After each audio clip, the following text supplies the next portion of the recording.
नमस्कार। कार्यक्रम में आप सभी दर्शकों का बहुत बहुत स्वागत है। मित्रों, आज हम बात करेंगे आपके दिल की।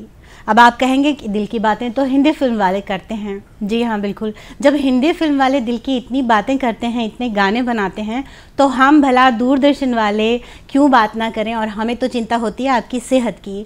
तो आपके दिल की सेहत को बहुत अच्छी बनाने के लिए हम जानकारियाँ लेकर आए हैं आज इसी विषय पर, विश्व हृदय दिवस पर और हृदय की देखभाल पर। और आपको बता दें, इसके लिए हमारे साथ एक खास एक्सपर्ट स्टूडियो में मौजूद हैं। उनका स्वागत करते हैं। नमस्कार सर। हम अपने दर्शकों को आपका परिचय देना चाहते हैं कि आज हमने डॉक्टर जावेद अली खान को विशेष रूप से आमंत्रित किया है दूरदर्शन में। तो अब शुरुआत करते हैं। जैसा कि मैं हमारे दर्शकों से बात कर रही थी कि हमें विश्व हृदय दिवस के बारे में सर्वप्रथम जानना है कि आखिर इसके पीछे क्या संकल्पना, क्या कॉन्सेप्ट रहा होगा। जी, देखिए ऐसा है कि WHO आपने सुना होगा, विश्व स्वास्थ्य संगठन जिसे हम कहते हैं, इसने डिसाइड किया था कि जो सबसे ज़्यादा मौतें होती हैं दुनिया में आज की डेट में भी, ऑलमोस्ट 30%, 30% जो डेथ होती हैं दुनिया में, वो हृदय की वजह से होती हैं। और जब हृदय की वजह से इतनी ज़्यादा मौतें होती हैं तो उसके लिए क्या किया जा सकता है? एक तो इलाज किया जा सकता है और एक प्रिवेंशन किया जा सकता है। तो प्रिवेंशन जैसे आपको पता है कि वो सबसे अच्छा उपाय होता है, सबसे अच्छा तरीका होता है। तो विश्व हृदय संगठन जो है उसने डिसाइड किया कि एक विश्व हृदय दिवस मनाया जाए, जो हर साल 29 सितंबर को मनाया जाता है। और इसका मनाने का मतलब यही है कि लोगों के बीच में अवेयरनेस फैलाई जाए, लोगों को जागरूक बनाया जाए ताकि इस बीमारी से दूर रहें। और जितनी भी तरीके की उपचार इसमें अवेलेबल हैं या अभी हमारे पास हैं, उन सबको लोगों तक इसकी पूरी जानकारी पहुंचाया जाए। तो दोस्तों, हर साल 29 सितंबर को विश्व हृदय दिवस मनाया जाता है।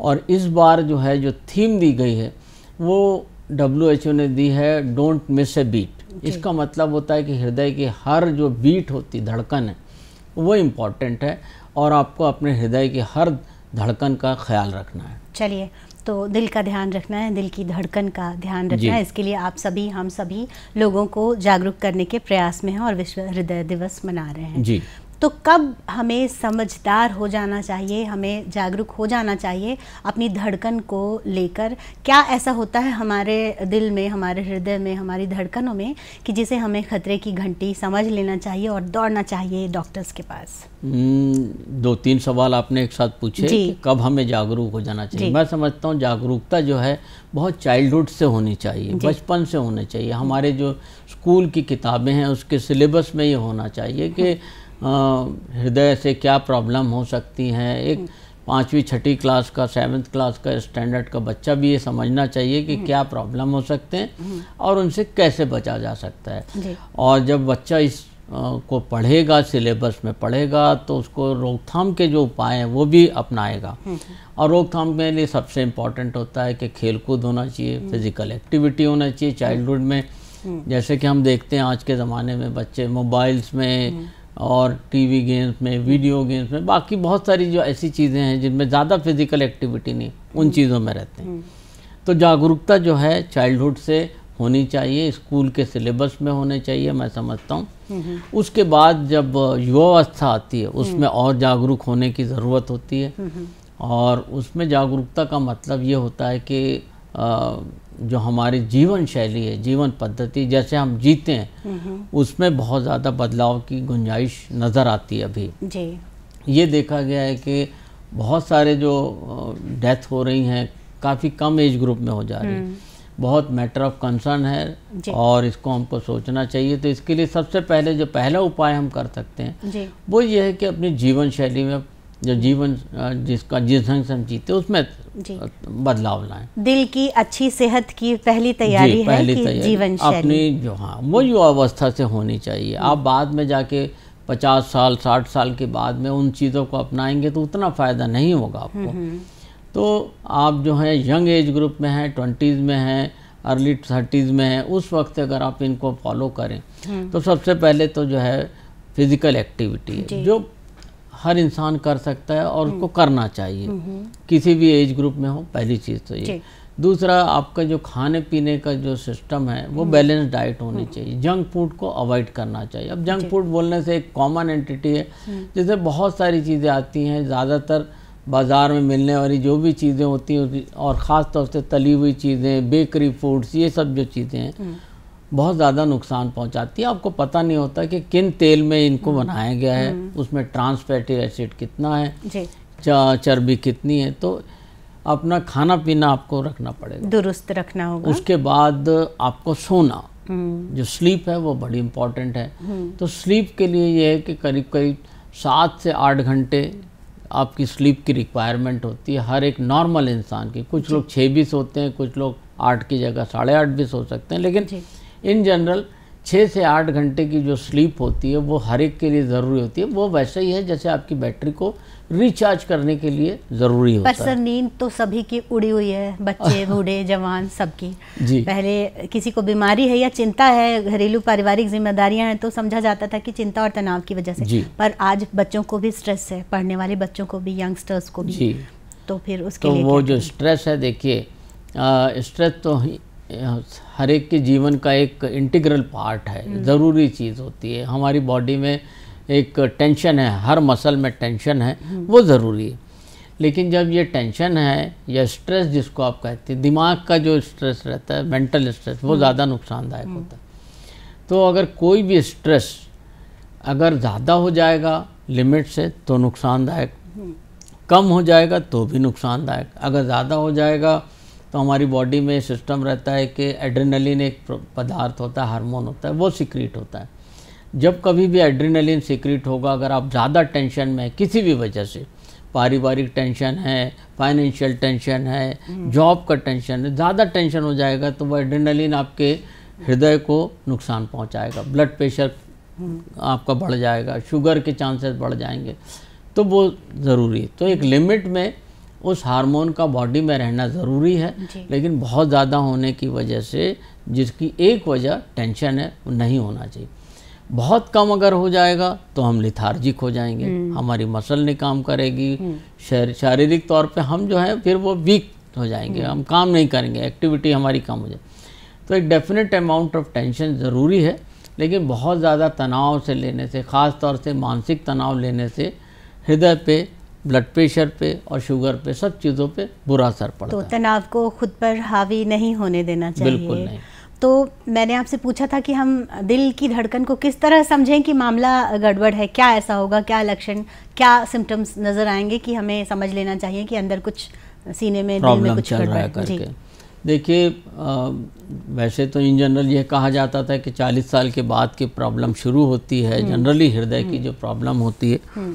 लेकिन आजकल देखा गया है कि ये 30 साल 35 साल की उम्र में इवन जो आर्टिस्ट हैं, परफॉर्मर हैं, उनको भी ये प्रॉब्लम हो जाती है। खिलाड़ी खेलते हुए गिर रहे हैं, खेलते हुए और जिम में और बच्चे खेल रहे हैं, डांस कर रहे हैं, तो भी कार्डियक अरेस्ट। कई बार तो इसमें अलार्मिंग साइंस हमें मिलते हैं, सिम्टम्स मिलते हैं कि भाई ये कुछ प्रॉब्लम हो रहा है। जो कॉमन सिम्टम हम लोग जो बार बार लोगों को बताते हैं कि भाई अगर आपको चेस्ट में पेन हो रहा है, छाती में कहीं भी पेन हो रहा है, लेफ्ट साइड या सेंटर ऑफ चेस्ट में, तो थोड़ा केयरफुल रहना है। और अगर इस पेन के साथ में अगर आपको कोई सांस फूल रही है या पसीना आ रहा है या घबराहट हो रही है तो भी केयरफुल रहना है, तो ज़्यादा केयरफुल रहना है। अपने फिजिशियन से, अपने ट्रीटिंग डॉक्टर से कंसल्ट करना चाहिए। एक तो पहले सिम्टम हो गए।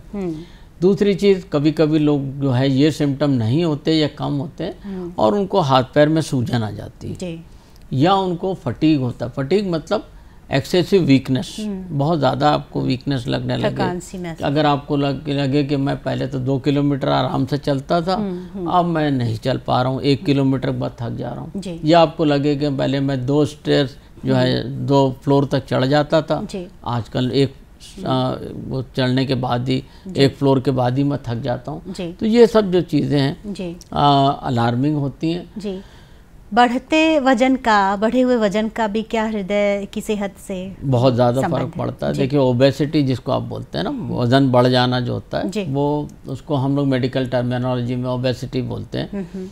तो ये जितना ज़्यादा वजन बढ़ेगा, आप ये सोचिए कि हमारे जो शरीर है, हम जब चल रहे हैं तो हमारे जो पूरा शरीर का कंकाल है, जो बोन्स हैं हमारी, धड़कन है, दिल है, वो एक पर्टिकुलर वज़न के लिए बने हैं। जैसे जैसे वो बोझ बढ़ता जाएगा वैसे वैसे इसके ऊपर भी इन सब चीज़ों पे आपका बोझ बढ़ेगा, हृदय पे बोझ बढ़ेगा, जो आपकी हड्डियां हैं उस पे बोझ बढ़ेगा। तो जितने लोग मोटे होते हैं, देखा होगा आपने, उनके घुटने बहुत ज़्यादा खराब हो जाते हैं, क्योंकि जॉइंट उनके जो है गिर जाते हैं, उतना वजन नहीं बर्दाश्त कर पाती। एक तो ये हो गया। जब शरीर का साइज बढ़ जाता है तो दिल को ज़्यादा जोर से पंप करना पड़ता है खून वहाँ तक पहुँचाने के लिए। सोचिए ना कि अगर 50 किलो 55 किलो का आदमी है तो उसका शरीर का साइज छोटा है, लेकिन अगर वो 100 किलो का हो जाए तो उतना मांसपेशियां बढ़ जाएंगी, उनके सब ऑर्गन का साइज बढ़ जाएगा, तो हृदय को ज़्यादा ज़ोर से धड़कन उसको पंप करना पड़ेगा, उसके ऊपर स्ट्रेस बढ़ जाएगा। जब ये बढ़ेगा तो ब्लड प्रेशर बढ़ सकता है। साथ में ये देखा गया है कि ओबेसिटी या मोटापा होने से ब्लड प्रेशर बढ़ जाता है, शुगर के बढ़ने के चांस, डायबिटीज़ होने के चांसेस बढ़ जाते हैं। और जब ये अगर शुगर और ब्लड प्रेशर बढ़े तो हृदय रोग जो है वो जनरली साथ में आ ही जाता है। ये कोलेस्ट्रॉल क्या भला है? हम अक्सर सुनते हैं गुड कोलेस्ट्रॉल, बैड कोलेस्ट्रॉल। हम चाहते हैं हमारे दर्शकों को आज कोलेस्ट्रॉल के बारे में दोस्तों, आप सबको पता है कि कोलेस्ट्रॉल जो होता है बॉडी में जो हमारे रहता है, लेकिन कोलेस्ट्रॉल ज़ीरो भी नहीं होना चाहिए जी। और एक लिमिट तक कोलेस्ट्रॉल हमारी बॉडी का इंटीग्रल पार्ट है, ज़रूरी चीज़ है। बहुत सारे हार्मोन उसी से कोलेस्ट्रॉल से ही बनते हैं। लेकिन ये देखा गया है कि जिन लोगों में कोलेस्ट्रॉल की मात्रा ज़्यादा होती है, ब्लड के अंदर जब चेक करते हैं और पता चला कि वो 200 के ऊपर है, तो एक टारगेट रखा गया है 200 का जी। अगर 200 के ऊपर है तो आदमी को थोड़ा सा केयरफुल रहना है, डॉक्टर से कंसल्ट करना है। और जब कभी भी हम ये कराते हैं, चेक कराते हैं, तो उसमें क्या है कि हम एक सिर्फ कोलेस्ट्रॉल नहीं कराते। ये जो चर्बी हमारे बॉडी में, शरीर में होती है, वो उसके बहुत सारे कंपोनेंट्स होते हैं, जिनमें से कोलेस्ट्रॉल एक होता है, ट्राइग्लिसराइड एक होता है, और जैसा आपने कहा कि बैड कोलेस्ट्रॉल, गुड कोलेस्ट्रॉल, तो बैड कोलेस्ट्रॉल को हम लोग LDL कहते हैं। छोटे छोटे LDL मतलब लो डेंसिटी लाइपोप्रोटीन, वो बहुत माइन्यूट छोटे छोटे वो कण होते हैं, लो डेंसिटी रहती है उनकी। और एक होता है हाई डेंसिटी लाइपोप्रोटीन HDL, जो गुड कोलेस्ट्रॉल होता है। देखा ये गया है कि जब कभी भी कोलेस्ट्रॉल का टोटल नंबर बढ़ जाता है 200 के ऊपर, या लो डेंसिटी लाइपोप्रोटीन या LDL का अगर मात्रा बढ़ जाए 100 के ऊपर, तो हृदय रोग होने के चांसेस ज़्यादा होते हैं जी। तो मैं समझता हूँ सबको ये अपने लिपिड प्रोफाइल करके ये देखना चाहिए कि आपका कोलेस्ट्रॉल कितना है। अगर 200 के ऊपर है तो ख़तरनाक हो सकता है जी। और LDL कोलेस्ट्रॉल जो होता है, अगर वो 100 के ऊपर है तो अपने डॉक्टर से ज़रूर कंसल्ट करना चाहिए। तो दर्शकों के लिए हम सामान्य भाषा में आपसे समझना ज़रूर चाहेंगे कि कैसे इसे हम नियंत्रित कर सकते हैं। फिलहाल हम एक छोटा सा विराम ले रहे हैं। तो दोस्तों, हमारी और आपकी ये बातचीत डॉक्टर जावेद अली खान से जारी रहेगी इस छोटे से विराम के बाद।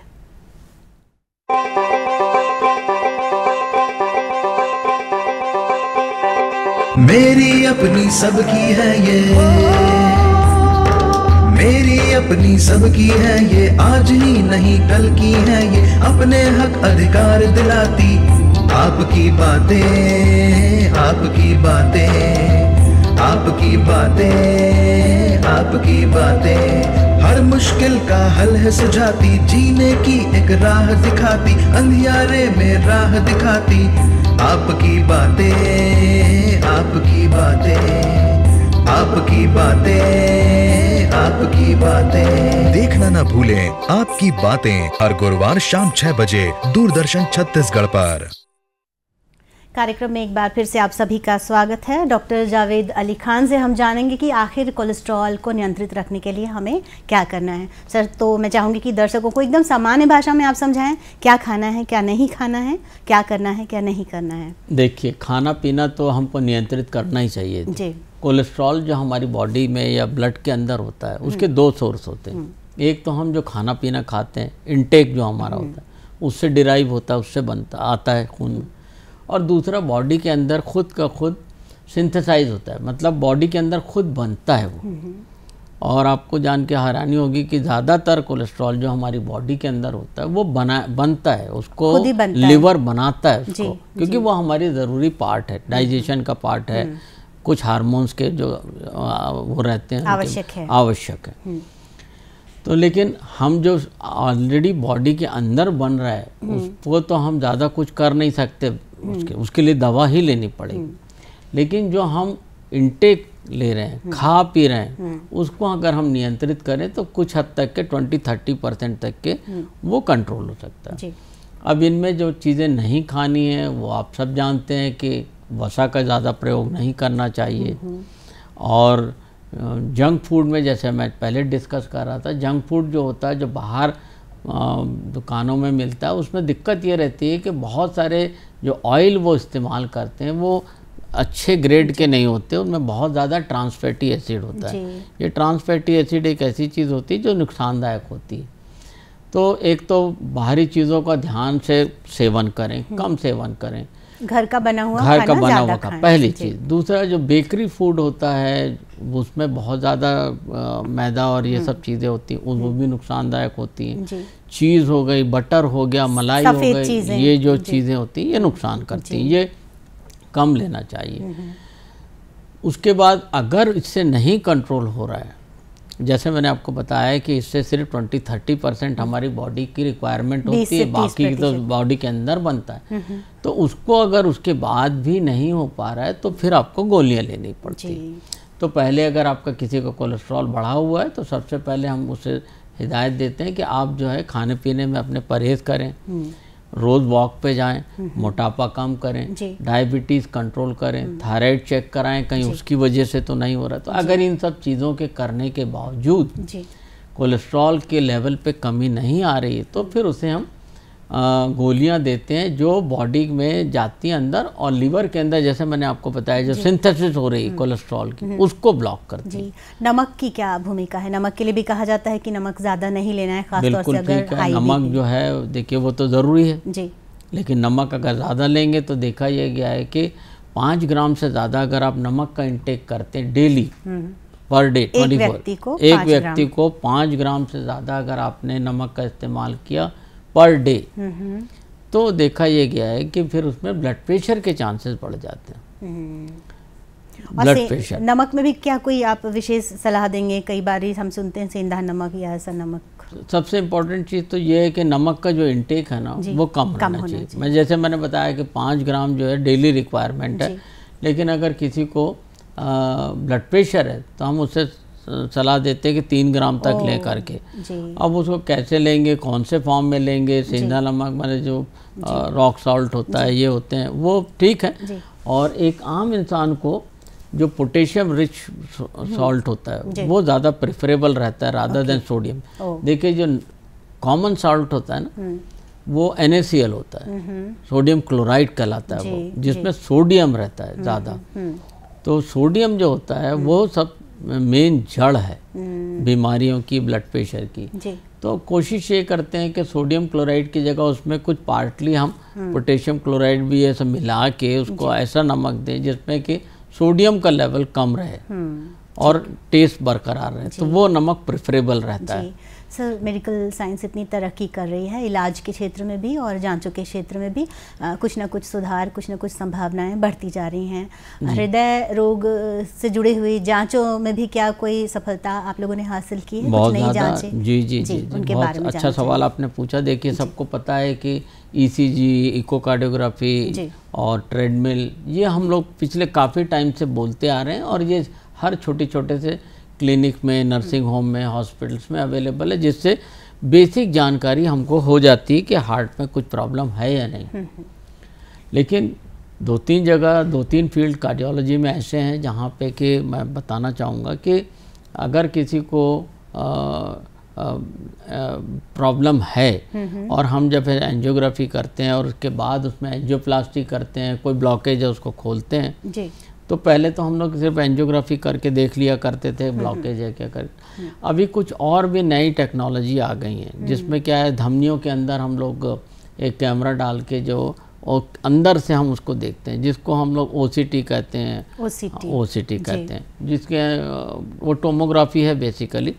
और उसमें धमनियों के अंदर हम लोग कैमरा डालते हैं और उससे देखते हैं, तो उसमें बहुत सारी चीज़ों का हमको पता चल जाता है। जैसे उसकी लंबाई कितनी है, ब्लॉकेज अगर है तो कितनी लंबाई है, एक कैल्शियम है क्या उसमें, उसके अंदर, तो कैल्शियम का पता लग जाता है। उसके बाद कोई क्लॉट तो नहीं है, उसका पता लग जाता है। तो ये सब जो चीज़ें हैं जो पहले सिंपल एंजियोग्राफी में नहीं पता चलती थी, तो हम लोग इन सब चीज़ों को, ये सब नई टेक्नोलॉजी का इस्तेमाल करते हैं अगर हम एंजियोप्लास्टी कर रहे हैं, ताकि एंजियोप्लास्टी का रिज़ल्ट या स्टेंट जो हमने लगाया उसका रिज़ल्ट परफेक्ट रहना चाहिए। जब वो परफेक्ट लगता है स्टेंट, तो उसकी लॉन्गिविटी ज़्यादा रहती है, ड्यूरेबिलिटी ज़्यादा रहती है, ज़्यादा लंबे पीरियड तक वो नॉर्मल रहता है।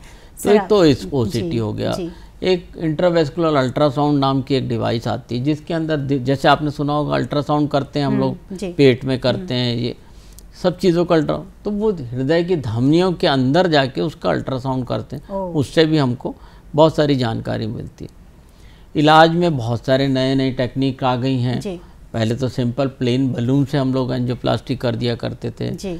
फिर स्टंट्स आए। ये स्टंट जो होते हैं वो जाली होती है, स्टेनलेस स्टील की। स्टंट के बारे में जानना चाहेंगे? मैं बताऊंगा। तो एक स्टंट आए जो एक जाली होती है, उसको लगा देते हैं। बाद में पता चला कि उससे फिर से वहाँ होने के चांसेस बढ़ जाते हैं, तो मेडिकेटेड स्टंट्स आ गए जो अभी के लेटेस्ट जनरेशन पे चल रहे हैं। मेडिकेटेड 3rd जनरेशन के स्टंट चल रहे हैं, जो मेडिकेटेड हैं, जिनके ऊपर दवा लिपटी हुई होती है, तो ड्रग एल्यूटेड होते हैं। फिर अभी ड्रग एल्यूटेड बैलून आ गए। वो जो मेडिसिन है वो बैलून के ऊपर ही उसको रैप कर देते हैं, तो उससे वो, तो ये बहुत सारी नई नई चीज़ें आ गई हैं। रोटाब्लेशन आ गया है, जिसमें कि अगर बहुत ज़्यादा कैल्शियम हो तो उसको भी बरिंग जैसे आप करते हैं ना, हम लोग दीवार में बर करते हैं, छेद करते हैं ड्रिलिंग मशीन से, उस ढंग से छेद करके उसको क्लीन किया जा सकता है। तो ये सब लेटेस्ट एडवांसमेंट है। तो कुल मिला के देखिए, बॉटम लाइन ये है कि कितनी भी बीमारी बुरी होगी, उसका इलाज आज की डेट पे मुमकिन है,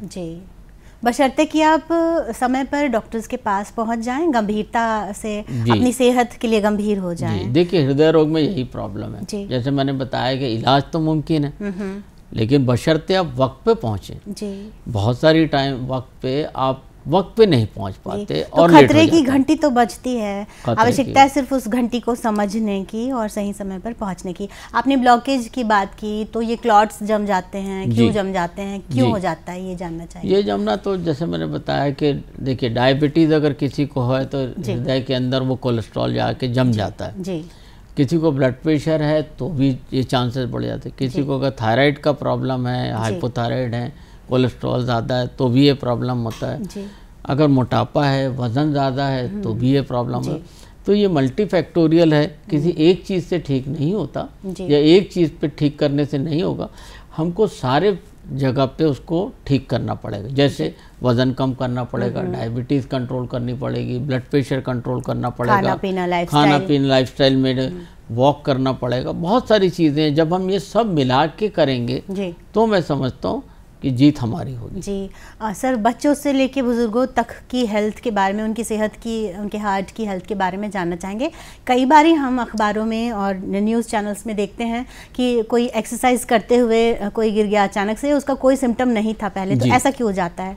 कभी कभी तो देखिए ऐसा होता है, और देखा यही है, कई बार तो लोगों को सिम्टम्स होते हैं, तकलीफ होती है, जिसको वो इग्नोर कर जाते हैं, नज़रअंदाज करते हैं, उन्हें समझ नहीं आता। कर गए आपने कि ख़ास तौर से नज़रअंदाज इस ढंग से होता है कि लोग समझते हैं कि भाई हार्ट बर्न हो रहा है या एसिडिटी हो गई या इस टाइप से बोल के वो अपना कोई दवा पी लेते हैं, कोई गोली खा लेते हैं, एंटासिड ले लेते हैं और समझते हैं कि उसकी वजह से, और उसमें लेट हो जाते हैं।